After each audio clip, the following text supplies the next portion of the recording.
Hello, podcast listener. Caroline Stack here for the first interview of 2025. Like a lot of folks after the 2024 election results, I've been struggling with grief about what the election result meant for America and what my next steps should be. I'm finally coming out of it.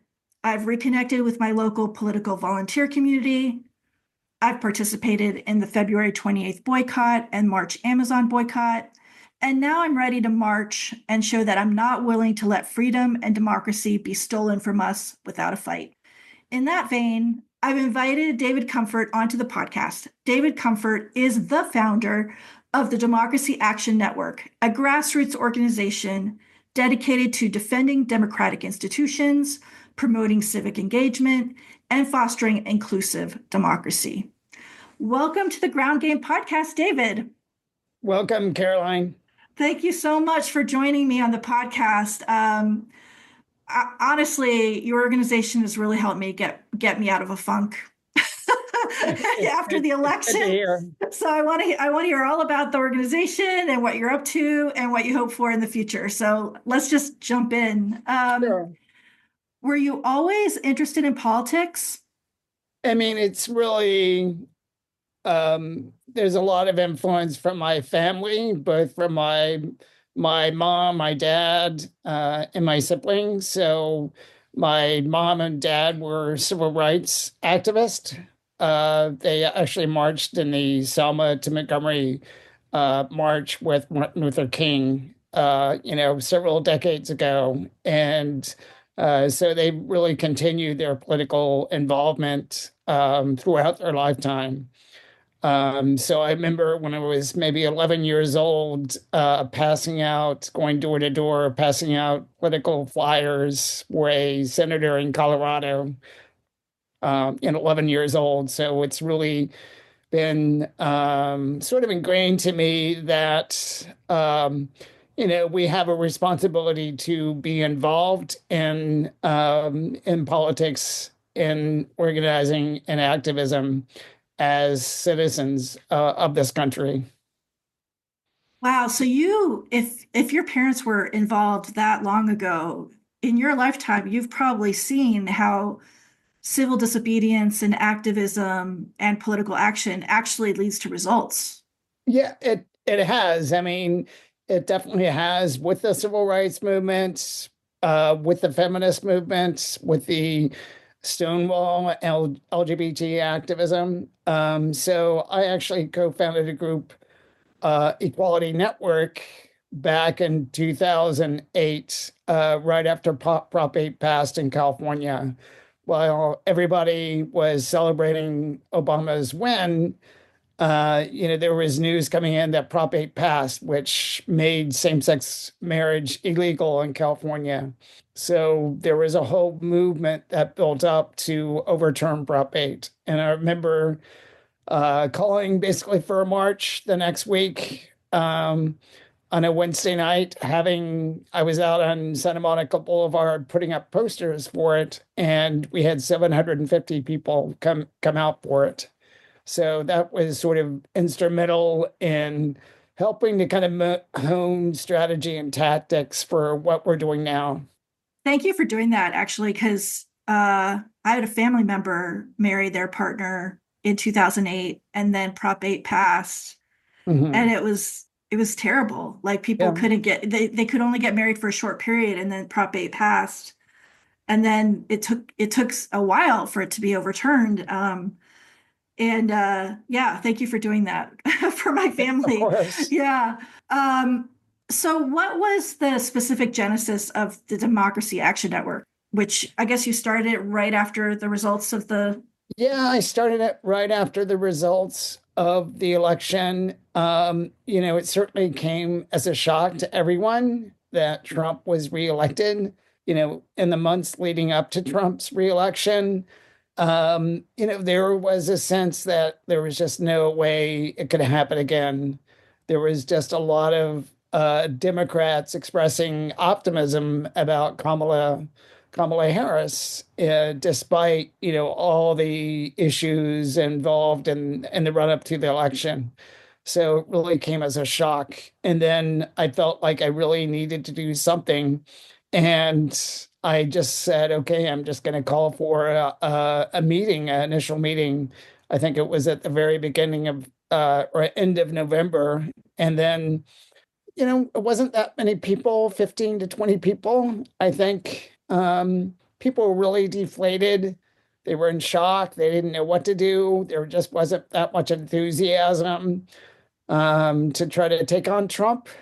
But that really quickly changed right after he became inaugurated. And it was really evident, really how dangerous and destructive his administration was going to be. Yeah, I don't know that I was as surprised as some other people about the result of the election because it was too close for too long. And when I was phone banking and canvassing, even the people who were for Kamala and for the Democratic ticket were struggling so much financially. It was Mhm. really hard to listen to people's stories in North Carolina, Pennsylvania, Illinois, where they could just barely make ends meet. Unfortunately, with the election of Trump, people are going to be struggling even more, and we're sliding into catastrophic economic policies. So it's going to make things way worse. But I, yeah, I think it's been a long time coming that there has been policies advanced by Democrats and Republicans that have really left a broad swath of the American public behind, right? Where there's been this sort of China shock, where large parts of the United States became deindustrialized, where there was a lot of mergers and acquisitions. So a lot of the sort of manufacturing was offshore to Mexico and other places. Yet at the same time, you had all these companies sort of consolidating. So it really undermined the sort of economies of so many places in the United States. And so there was this big reaction against it. Unfortunately, it came in the form of Trump, right? Where he made all these promises to the working class, which essentially they were conned into. yeah. I mean, if you look at his character, people calling him a malignant or narcissist. Yeah. Yeah, I mean, they don't really care about anybody except themselves, and so it's catastrophic for everybody around them eventually. Hmm. But it does, the when you had that first meeting and people were kind of demoralized and not quite sure what to do, I was definitely in that camp as well. Hmm. What I really admire, the sense I'm getting from the Democracy Action Network, is it's also about building us up, right? Yeah. Building people up to meet the moment.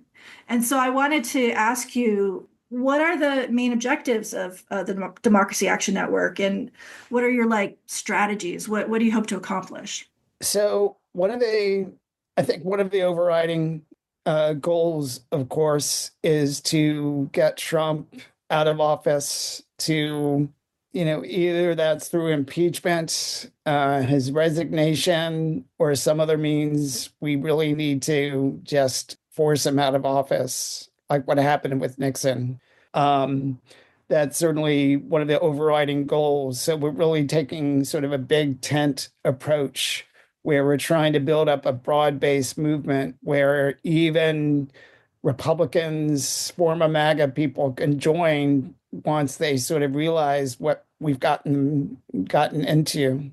That's sort of one of the overarching goals. And then another one is really to build a grassroots kind of mass movement. We're just not going to be able to do it ourselves. I mean, we're a small grassroots organization, but we want to have sort of our principles that really at the core of our organization. So we're practicing what we're preaching. So we really are practicing democracy where everyone can feel like they can have a role. So I think that's one of the most important things about a grassroots organization. You don't want to fall into the trap where a couple of the leaders basically do everything and everyone else is just sort of attending meetings. So I wanted to kind of instill that right away that um, you have to make it so people have something, they take something away from every meeting, that they know that they can get involved if they and take the lead if they want to.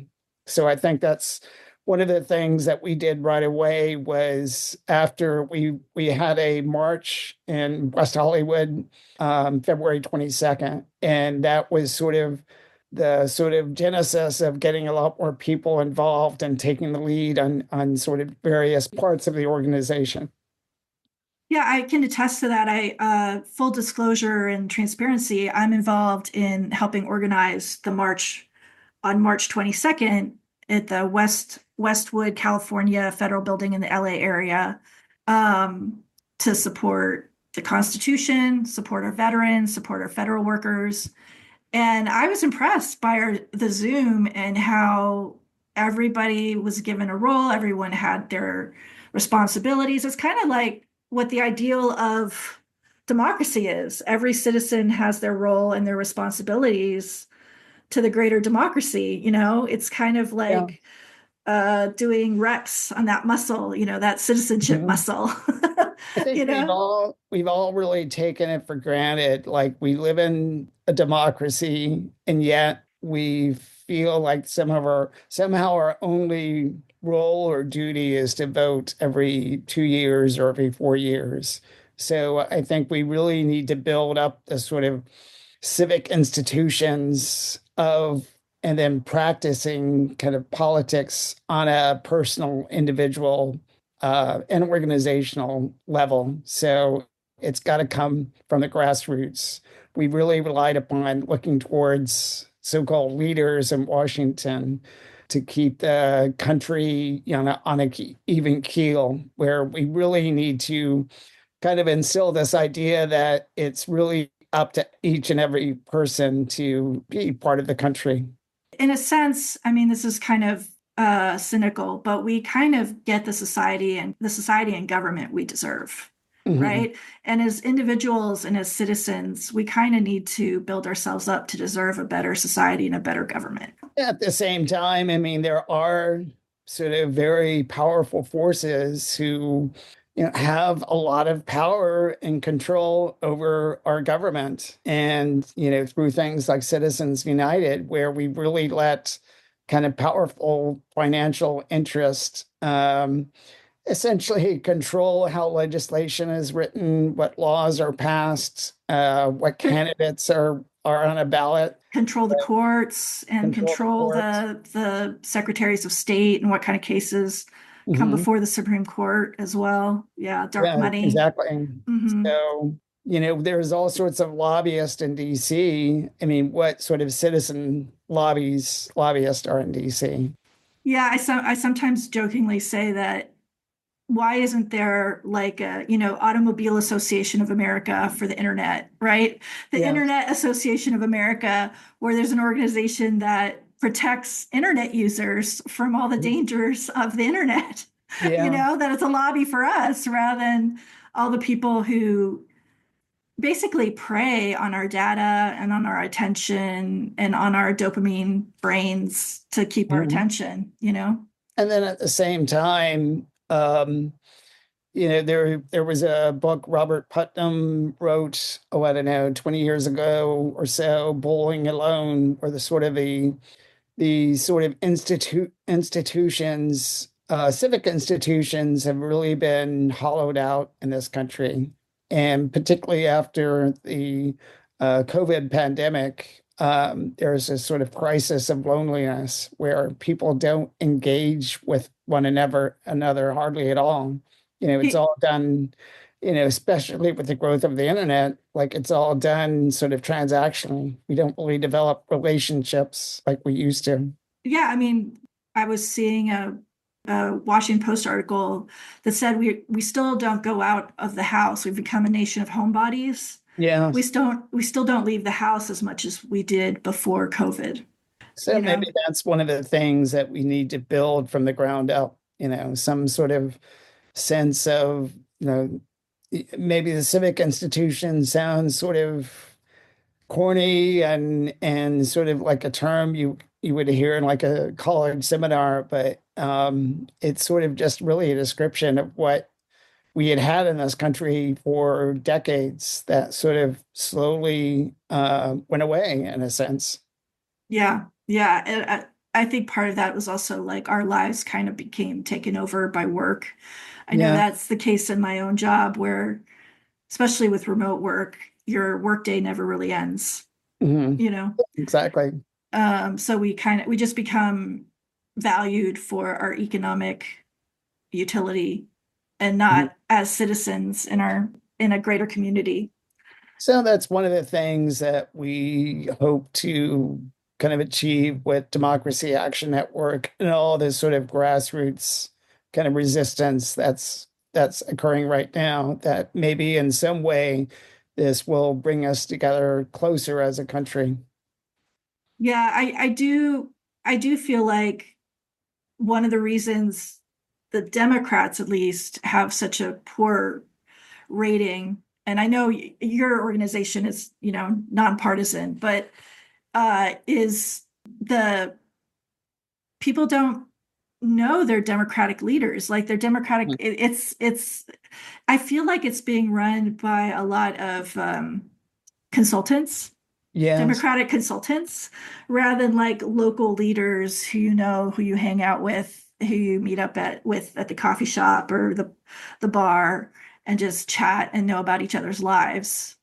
And then we saw evidence of that the last couple of days, even, right, where you have Chuck Schumer and nine other Democrats voting for the continuing resolution with the Republicans, right? Where we expect our Democratic leaders we really want them to kind of put up a fight against Trump. And then we saw that with Gavin Newsom this week, where it seemed really tone deaf that he's having essentially kind of Nazis on his podcast, where he's having Steve Bannon on his podcast, where it seems just sort of a really tone deaf approach to politics. You would think would have better political instincts. And then Gretchen Whitmer, who I know a lot of people admire, but then she was just at the White House trying to find common ground with Donald Trump, where that's not really, I think, what we would expect from our Democratic leaders at this point. I wouldn't call myself a progressive. I certainly came from being independent and voting all over the map for years. I only became a Democrat after the 2016 election. But the one thing that's really stood out to me right now is the moral clarity of the progressives, of Bernie Mm, Sanders, of AOC. I don't agree with everything that they want to do, but they're very clear about what the problems are and mhm. how dire the situation we're in is, and how this is a hair on fire moment. And unfortunately, Yeah, most of the Democratic Party is not behaving like it's a hair on fire moment. And during the election, we were told democracy is at stake, but it's hard to believe the messengers when they're not behaving like democracy is at stake. yes, exactly.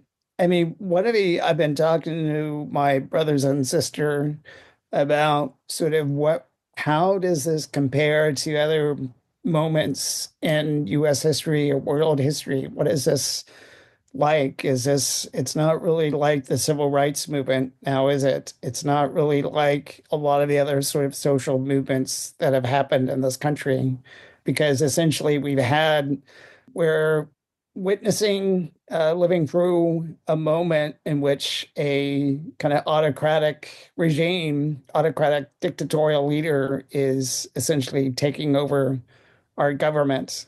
And I was thinking, maybe it's like some Eastern European revolution against a dictator.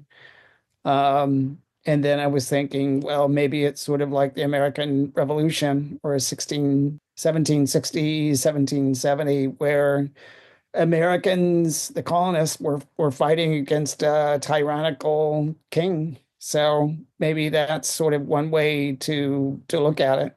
Yeah, unfortunately, I feel like our modern movement probably has more to do with like the end of Reconstruction. Hmm. And because we went through a very dark period in our country with Jim Crow and Hmm. the laws on the books weren't the laws on the books for Black Americans Hmm. for decades. And so um, I, yeah, unfortunately, I feel like that's what they want us to go back to. They want us to go back to the 1890s, want us to go Hmm. back to the 1930s.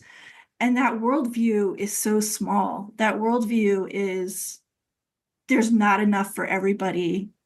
Yeah, it's like Somebody has to lose for me to win.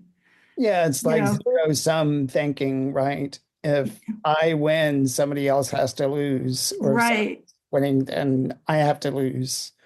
Yeah. So I think it's a very, it, throughout my life, at least, a large part of it, through a lot of Americans' lives, I mean, there was a sense that there was a sort of sense of optimism. Their American dream, we realized, you know, segments of our society were sort of excluded from the American dream.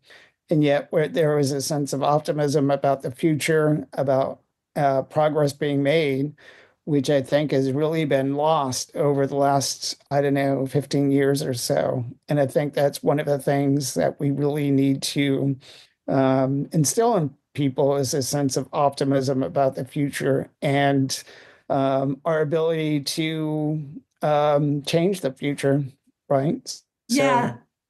To build a future where everybody can win and not yeah, just exactly. Americans, the whole world. Like the idea that we have to close USAID and that's going to make Americans' lives better, rather Mhm, than USAID makes everybody's life better, including Americans, and how mhm, it boggles my mind that Democrats weren't able to make that argument that mhm. there's all these things that make everybody's lives better, all these institutions that are the basis of our wealth, that are the basis of our system, the basis of our economy because of transparency and regulations and all the rest of it. And all of that is slowly being dismantled in front of our eyes, I think, and mhm. which is leading to ordinary Americans' eventual poverty, in my opinion.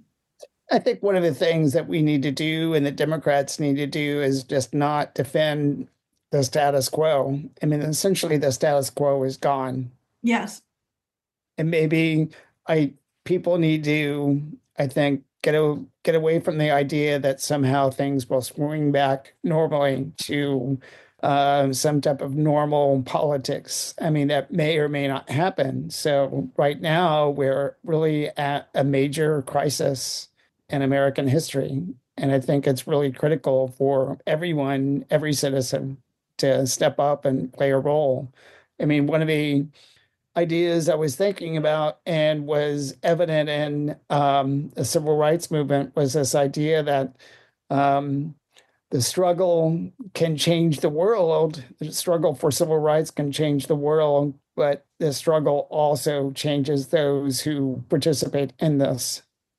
So, and then Havel had this idea that living in truth, that being involved in activism, organizing, doesn't just try to change what's going on in the world or the country, it changes yourself as well. Yeah, I mean, I know being involved, being active, taking action helps me be more courageous about facing the truth of what's going on. But it helps because you're in community doing it, right? You're not Yes. alone. You're not behind your computer or doom scrolling, though I do those things as well.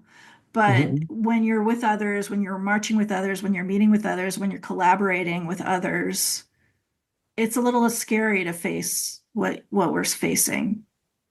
Yeah. And then, I'm not at home just doom scrolling or watching what Donald Trump is doing, reading what he's doing. I'm spending most of my time trying to figure out what to do about it, right? How to take action. So I think that's maybe much more emotionally and mentally kind of a positive approach rather than just doing it at home, thinking about how awful the world is.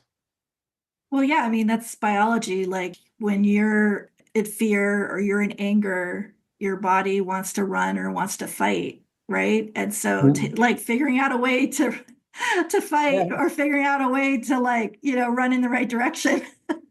Yes. Taking action using our, putting our bodies on the line.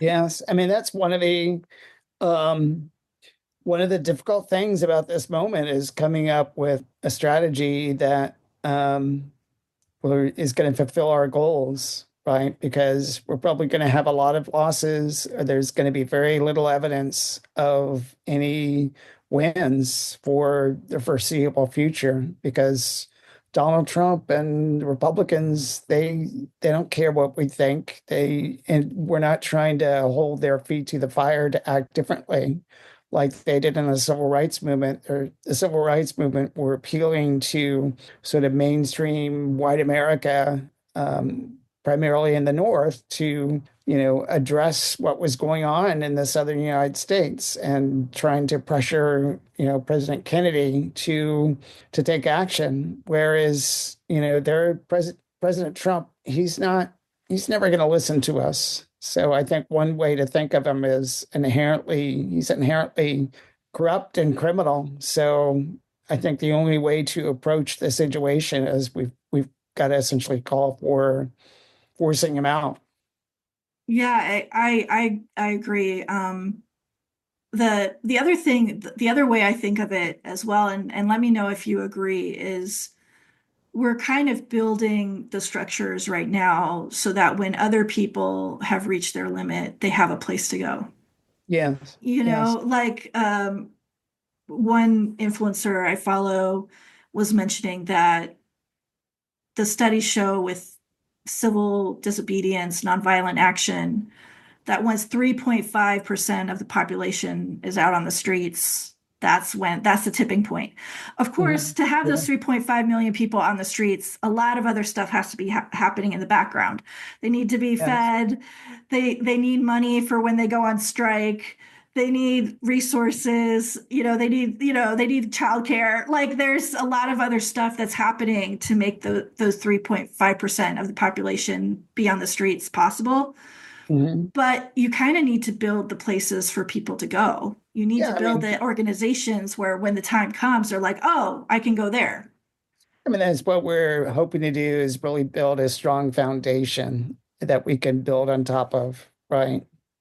So, um, I mean, there's a lot of really terrible things happening now. Of course, one of the things that they're doing is they're really gutting biomedical and scientific research and universities. I have a doctorate in biochemistry. I was a postdoc at UCLA, so I'm well aware of, scientific research at the university level. And essentially, um, they're devastating science and biomedical research in the United States, and it's going to essentially wipe out a generation of scientists. So that's one of the most disturbing things that's happened. And that's people don't see the connection between research and pure science and technology and innovation in this country. Everything that we enjoy today, the internet, vaccines, all of that, it came from science research. And not all of it was like A to B to C. Some of it was just like you're studying something random, and then all of a sudden you make a leap and it helps with something else, you know? like Uh, like Ozempic, right, was based upon sort of very basic research where they were looking at the venom of Gila monsters, right? Or they, and so and then the way what Trump does and MAGA does, they point out these so-called ridiculous sounding scientific studies as being worthless, but they don't really understand, what goes into basic scientific research. So it's just kind of baffling. Well, a lot of the things they're doing are just completely baffling and make no sense or just totally incoherent. I agree. I agree. Um, it's really hard to get your head around what's going on because it feels like such a foreign mindset. Mhm. It feels like a very closed mindset, like a very basically it's all zero sum. There's no curiosity, there's no openness, there's no growth. It's all like the only way I win is if everybody else loses. Yes. I mean, Um, seems like all they care about is, going to their country clubs and playing golf and basically having no sort of sense of responsibility or duty to the rest of the country. and they all seem very unhappy, honestly. Yeah. Like I look at the billionaire class and I'm like, they have so much money, they have so many resources, and they're so insecure and they seem so unhappy. Mhm. And yeah. To get back to the Democracy Action Network Sure. and We, the we call it strategies. Dan for short. Okay, so getting back to Dan, um, can you talk a little bit about like who are some of the early folks who've gotten involved, and does Dan coordinate with other groups as well? So Jasmine was really one of the earliest people to become involved, and she did a tremendous amount of work, particularly around the February 22nd rally. So she just kind of jumped in and started basically taking over, taking certain roles and just doing things which needed to be done. So I think she was really one of the instrumental people at the very early stages. And then other people like Amanda, Jake, Brian. I mean, there's Claudia. There's multiple people who really just sort of stepped up and saying, this is something I'm interested in doing, for instance, in coalition building. And I think it was the way I approached it is says, that's great. Just run with it, right? If you just communicate what you're doing and coordinate with everybody else. But I think that was one of the things that sort of launched Dan and gave it kind of a head start and laid sort of a strong foundation. Um, so we've been talking to some other groups, like particularly around like 5051. They did early protest in North Hollywood, which we attended. And we started talking to some of the organizers there, and they've helped out with some of our actions as well. We were affiliated with action at SpaceX, which 5051 was involved with as well. And then we reached out to some of the indivisible groups like Indivisible Simi Valley. Um, that's we have a whole coalition building committee that's working on building ties with other organizations. But I think that's one of the things that had happened during the whole Prop 8 movement was there was maybe 30 different organizations who were kind of part of that movement, and we had formed a coalition called Out West, and we would have like monthly meetings and organized a couple of kind of events in which everyone participated in. So that's something we want to do in the future. That I feel like that's part of what the organizing, at least in the LA area, Los Angeles area, is about is all these groups are popping up and then they're finding out about each other and then they're Yes. starting to coordinate with each other. It doesn't like automatically happen. There's no like Facebook for organizers, Yeah. you know? So, and I probably think social media is trying to keep organizations off their groups, or off their algorithms. But I mean, Blue Sky has been really good. I mean, it was really it came about like at a very opportune time. So when a lot of people left Twitter, X, because of Elon Musk involvement with X and then his involvement in the Trump campaign, a lot of people, tens of millions of people just abandoned Twitter and went over to Blue Sky. So Blue Sky has been great. that's great. And we'll share the Blue Sky handle in the show notes for people who are interested in looking that up. Um, so a few more questions about Dan. Sure. How do you hope to grow Dan, and when will you know that like an organization like Dan is no longer needed?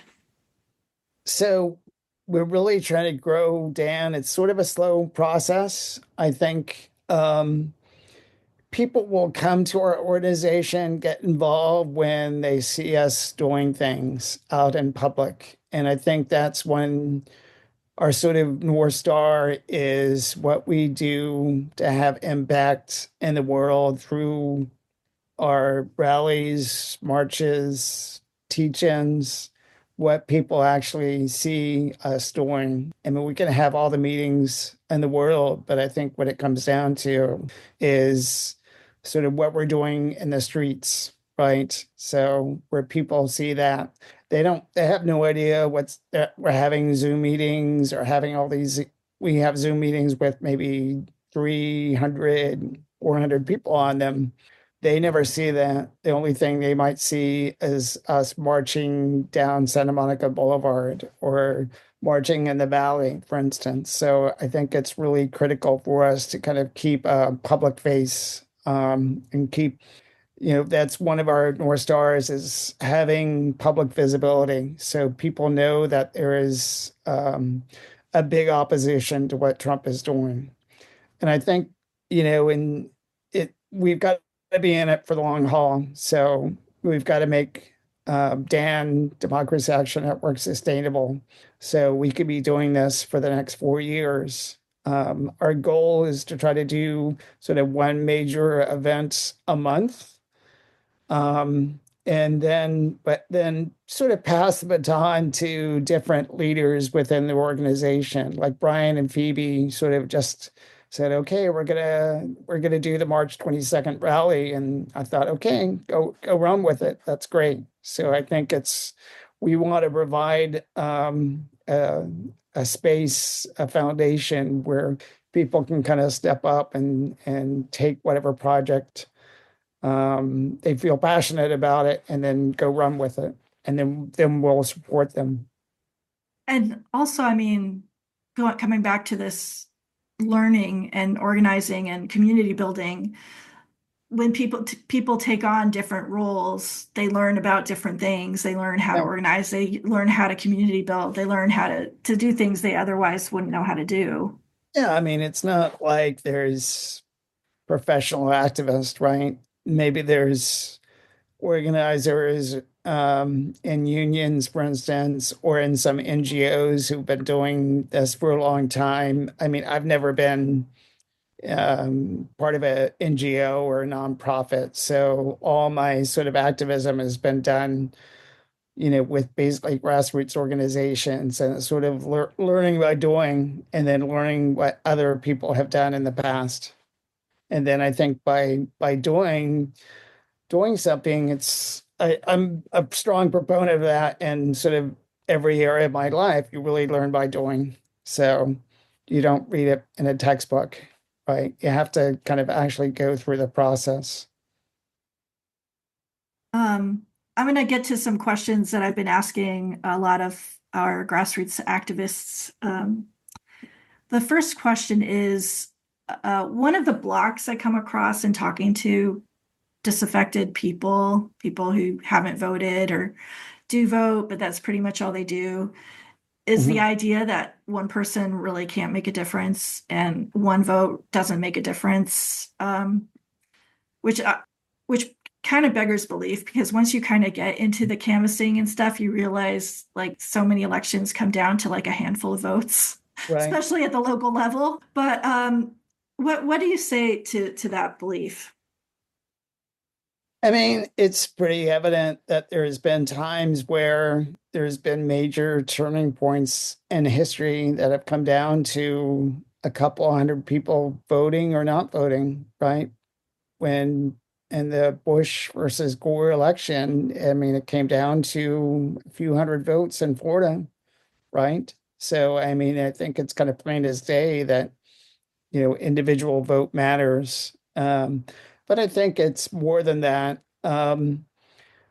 Maybe so much of politics, the way that we live politics is just through conversations we have with our friends and family, where these conversations help to kind of form our opinions, our ideas, our knowledge about politics. So I think that's one thing grassroots organizations um, can play a major role is helping to guide the conversation and provide a space where people can have these conversations that are maybe better informed, right? If they're only being informed by TikTok or YouTube videos or what they see uh, on a podcast or right-wing podcast, then I think their knowledge is going to be, or not even their knowledge, their information is going to be very constrained. So I think it it's important to have these conversations where people think differently, right? Where it's sort of this idea of synthesis. You have one argument, I have another one, and maybe we see things really differently. But by talking through our disagreements or agreements, we can come to a better sense as to sort of what's going on. If that makes sense. And I feel like that's the root cause of our polarization right now is we don't know how to have conversations with each other where we can come to agreement. Mhm. It's almost like a lost skill. And I think algorithms, social media, the internet is that exacerbate that. Like the algorithms want people angry, want people divided, want the most, clickbait thing as the title to get people's attention. And but it doesn't reinforce conversation and consensus and Yeah. compromise. And I think it's the way that, that we treat each other as well. I was reading about an episode Martin Luther King was delivering a speech. I forgot exactly the occasion, but there was this guy who came up out of the audience and just punched Martin Luther King in the face. And Martin Luther King just put his hands to his side, and people jumped this guy and restrained him. But then Martin Luther King said, "No, no, we we want to pray for him. I invite him to stay here and listen to the rest of my speech." So even though he was physically attacked by this guy, I think he was a member of the American Nazi Party. So I think even if your sort of so-called enemies attack you, we should be willing to listen to them and have them listen to us. I'm actually just reading biography of Martin Luther King now. I'm sort of a student of the civil rights movement where I've read several books, watched all the sort of famous documentaries on the civil rights movement, heard stories about it from my dad and mom. But you know, there was this famous incident where Martin Luther King was in jail in Birmingham, and he wrote the letter from a Birmingham jail, and his audience was really these white Northerners, but sort of white religious leaders who kept on telling him that he was moving too fast, like the country wasn't ready for it. Whereas Martin Luther King really pushed them to see his point of view that you really need to um, essentially push on the levers of history, right? Things just don't naturally occur, that you have to actually take action.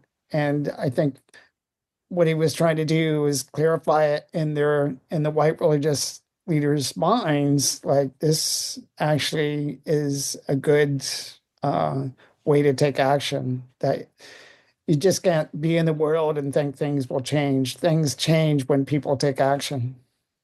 Yeah, and that brings me to my next question of, a lot of people say marching, boycotts, showing up at town halls, civil disobedience doesn't move the needle, but I think it's the only thing that really moves the needle is Mhm. action and visible action because for a lot of people who understandably aren't paying attention, I mean, if you got three jobs, you're taking care of your kids, you don't have, it's childcare, don't have healthcare, like you're not in a space where you can pay attention to what's going on. But if you see people are marching in the streets, people are boycotting, people are, getting rid of their Teslas. People Yeah, like the actions are the only way for to reach the rest of the folks, you right. know?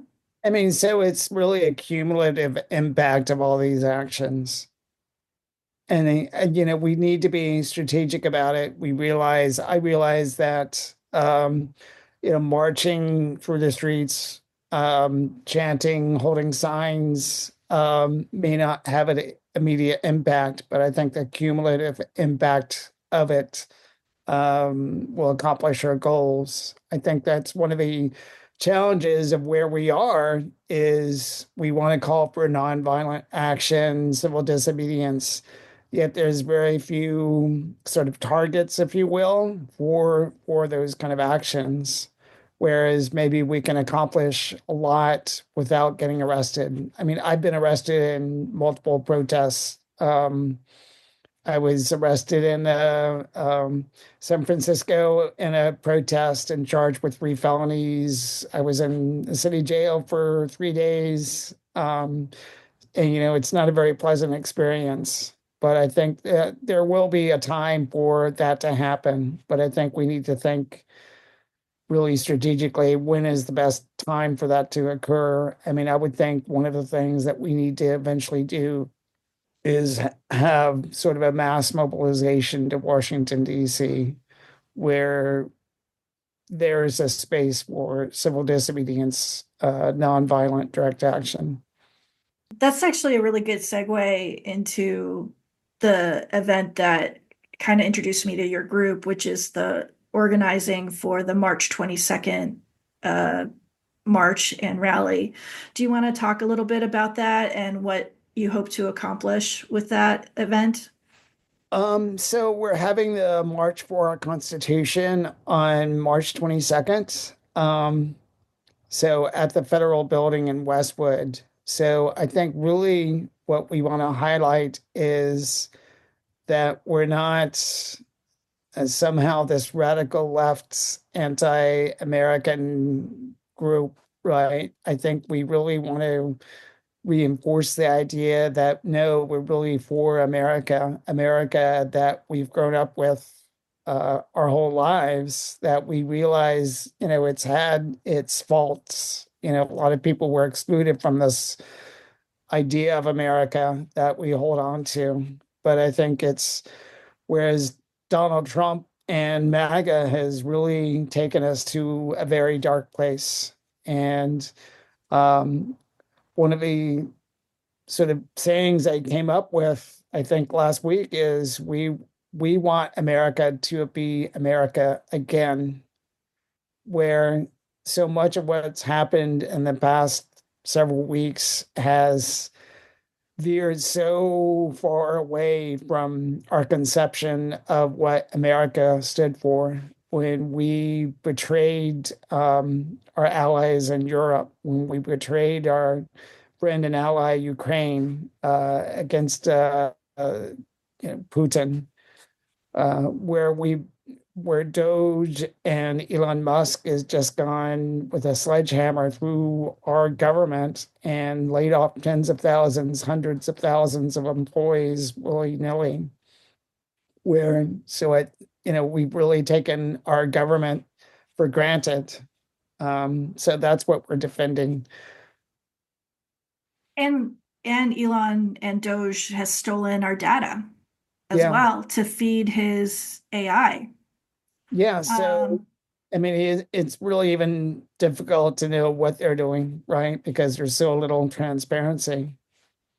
I mean, then they're wrecking scientific and biomedical research throughout the country. Uh, Donald Trump and Elon Musk and are just acting criminally, right? Unconstitutionally, violating all sorts of laws. And unfortunately, the Supreme Court has given Donald Trump license to do so. So we're veering very far away from what America has stood for in the past. and they're going after the most vulnerable groups. They're going after the Head Starts. They're going after the community social security offices. They're going after you know, Medicaid. Medicaid for the, our poorest citizens to get medical care, which is going to close down rural hospitals. They're going after farmers with this USAID thing. Like Yeah, and it's, then all the tariffs they're slapping on lots of different countries. I mean, that's a tax that we all are paying as consumers. yeah, especially the poorest among us, where, we pay more as a percentage. Poor people pay more of a percentage of their income toward, basic necessities, and all those basic necessities will have huge taxes on them now Yeah, from and then tariffs. I mean at the same time, I mean they're massively cutting social services, or that's their plan. Basically, so they kind of a massive tax cut on rich people and corporations. Yeah, SNAP benefits, Yeah. which food benefits for the poor, which is also going to affect farmers because a lot of those SNAP benefit food, most of it comes from US farmers. Mhm. And So, then with the tariffs, where it essentially very incoherent when you're putting 25% tariffs on, say, Mexico, and then parts for American built cars pass back and forth over the border. Are you going to apply a 25% tariff every time it goes across the border? I mean, it's going to make no sense to have cars built in the United States anymore. Companies will just decide to build them overseas and only pay the tariff once. So it hollows out the automobile industry as well. I think people underestimate, Trump came in saying he wanted peace, that he was going to bring peace to Ukraine, peace to Gaza, peace everywhere, America first. But tariffs are economic warfare, Mhm. which is why Canadians are furious with us right now.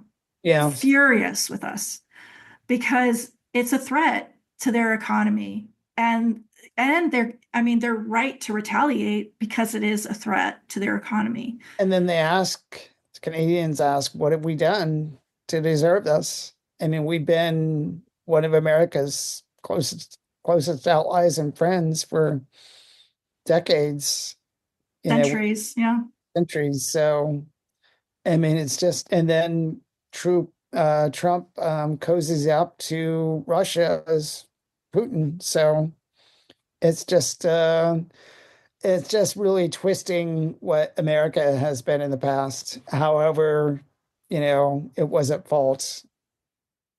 Yeah, I mean, I always had an idea, and I'm I don't know why it just doesn't seem self-evident that America's wealth and America's prosperity and freedom is based on our democracy, our institutions, Mhm. and our allies and friendships across the world. And then we're Yeah, throwing that all away. and our ingenuity, our scientific ingenuity, as well. Yeah, we're throwing it all out Yeah. because but just, things needed to change, reforms needed to happen, but breaking everything is the easy thing to do, but it's so painful for everybody. And building things is what's really hard. Whereas maybe the Democratic Party resisted certain reforms, or they didn't have enough political power to pass certain reforms. Maybe a lot of what needed to be done got ignored, papered over, because the basis for the Democratic Party, the base for the Democratic Party became sort of educated coastal people, right? Whereas, and then fewer and fewer working people felt like they had a place in the Democratic Party, even though the Democratic Party supported things like Obamacare, so supported things like a lot of social programs. But I think a lot of working people, they didn't, I don't want to give a wrong impression, but they wanted, good paying jobs with benefits. They didn't want government handouts per se, even though I think there is definitely a need for sort of social services, um, uh, some type of health insurance. So something more along the lines of like a European social democracy with America's sort of entrepreneurial spirit. You know, what's interesting is even though the Democrats have a really bad reputation right now, in a lot of red states, they're passing Democratic measures. Yes, They're passing $15 um, minimum wage. They're passing recreational marijuana laws. They're passing all kinds of laws that if Democrats just owned it, yes, just owned those things, like if Biden had come in and been like, okay, day one, $15 minimum wage yes. I mean, immediately. they did try to pass that, right? But Kristen Sinema torpedoed that, right? Yeah, yeah, but we had this such a close call with January 6th and the Democrats uh, failed to answer the call, in Yes. terms of really protecting our democracy for future generations. And now it's it really is up to the grassroots at this Yeah. point Now it's kind of up to us, right? To pick up, what remains of our democracy, and build it back up, right? which has been done before. It's been done before. Hmm. And I think what we're discovering, because both of us, it sounds like took it our democracy for granted, Hmm. uh, is I that think, democracy needs continual renewal. right. And then it's a practice, right? It's just not a thing. It's democracy is something you do. Yeah, So it's not something you what you have. have. It's Yeah. something you are. It's not something you Right. have. Yes. Do you have any uh, last thoughts you want to share with our audience before I ask you the last question? Um, we have a lot of plans. So we have a lot of strategies. We've been talking about, one of the things is we want to have a teach-in for democracy, like a one-day event, sort of like grassroots event to sort of educate ourselves. We want to do some of the ideas we have would be sort of a national caravan for democracy. So we would have people from all over the United States on different routes, maybe converge on either Washington, D.C. or someplace in the country where we would stop every night, have sort of a meeting for local people. That's one of the ideas we have. Another idea would be sort of an activist summer camp, like a training camp. So another one would be sort of a national mobilization where we really have millions of people participating in throughout the country to protest the Trump regime. So there's a lot of plans, but I think we need to sort of build up to them. We need to build a strong foundation so we can carry out some plans which maybe will have a much bigger impact. Yeah, and it seems to me like lots of groups are kind of in the building organizing stage right now. Because obviously our tactics had to change from the first Trump administration. Like obviously what we did the first Trump administration wasn't enough, wasn't sustained enough. I mean, I was at the Women's March in DC for the first Trump administration. It was great. I mean, I've never seen so many people there. I mean, I think there must have been 1 million people on the streets of DC. So, and that was great to participate. But I think in some ways, then I don't want to say it petered out, but it just seemed like it just wasn't that well organized after that. There wasn't a space for people to get involved as much. Well, I do believe those marches led to a lot of new blood in the Democratic Party, like Representative Spanberger in Virginia, who's running for Yeah. governor, and a lot of other, like Elise Slotkin. A lot of people a lot of new blood people we're talking about now in the Democratic Party came from those events. But yes, it didn't lead to sustained organizing, community, and action. Like you'd go to an event and then you'd go home. You didn't make friends, you didn't create a community, you didn't have sustained action. It's sort of like the Black Lives Matter protests. I mean, I went to several of them in LA at the time.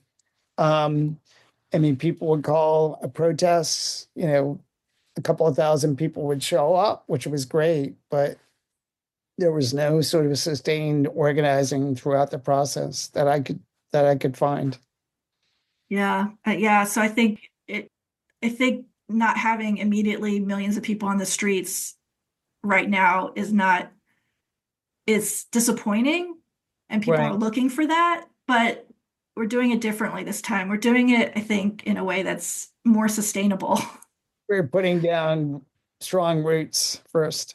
Yes, yes. And I know for myself after the election, I had to take care of a lot of stuff in my own house. You got to prepare for the tariffs. You got to prepare for, like, if FEMA's gone, I need more emergency supplies, right? Like there was things that after this election, people had to just, make sure that batten down the hatches a little bit, and then they can move out to the greater world.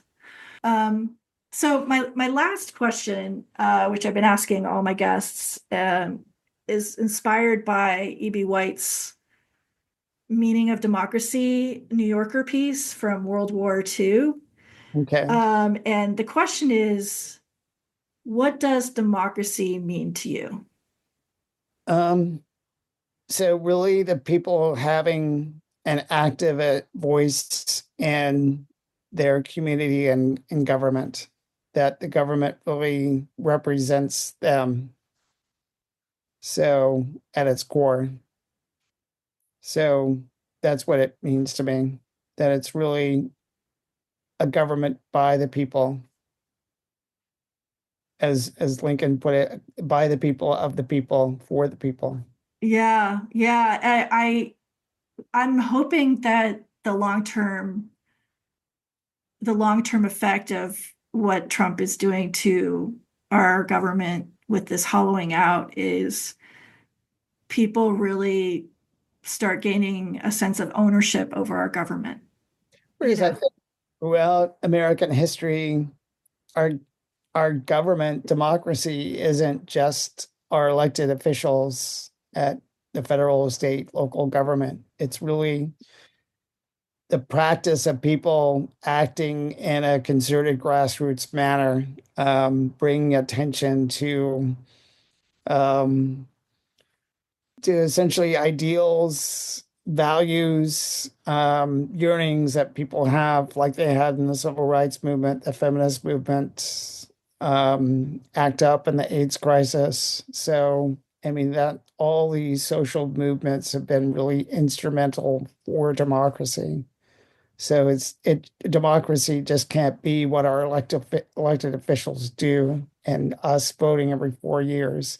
Our democracy has to be made up of sort of grassroots citizen involvement.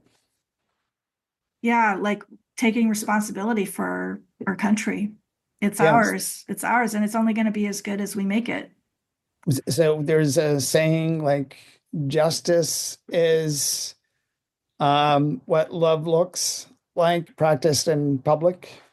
I'm paraphrasing, but That's so good. so maybe there's a way for democracy to be framed in such a way. It's like how we interact interpersonally, but in a public manner. Like we want to act, um, treat each other like the golden rule, right? I want to be treated like I want people to treat me um, the way that I treat other people. So maybe that it's kind of applied, the golden rule applied in public. Yeah. So, Yeah, in our government. Like, for instance, like our veterans took care of us and our rights and protected us. So we need to take care of them through our government, you know? want to have sort of science and technological progress, right? And that's us as a community of citizens supporting that. Yes, yes. Last question. How do folks connect with you and your organization? So there's a couple of different ways. They can go to our website, democracyactionnetwork.com, and there's a contact form. If you search for us on the Indivisible or Mobilize app, You can find out one of our meetings, upcoming meetings or upcoming actions. We're on Blue Sky. Pardon me, I don't know exactly the exact handle, but if you just search Democracy Action Network on Blue Sky, you can find us, and then you can DM us on Blue Sky as well. So there's multiple ways to find us. You can also email us at info@democracyactionnetwork.com. Great. All right. Thank you so much for sitting down to have this conversation with me. I really appreciate it. Thanks, Caroline. I hope to see you out on March 22nd. Oh, I'm very excited. I'm very excited to meet all of you folks in person. Me too. All right. Take care. You too. Thanks for listening to my interview with David Comfort from Democracy Action Network, recorded on Saturday, March 15th, 2025. To be notified when my podcasts are released, I invite you to subscribe wherever you get your podcasts. You can also subscribe to my Substack to get notified immediately when a new episode of my podcast drops. All my content is free on Substack. The only perk paid subscribers get is a chance to chat directly with me and other paid subscribers. But as always, I'm available via email at thegroundgamepodcast@yahoo.com.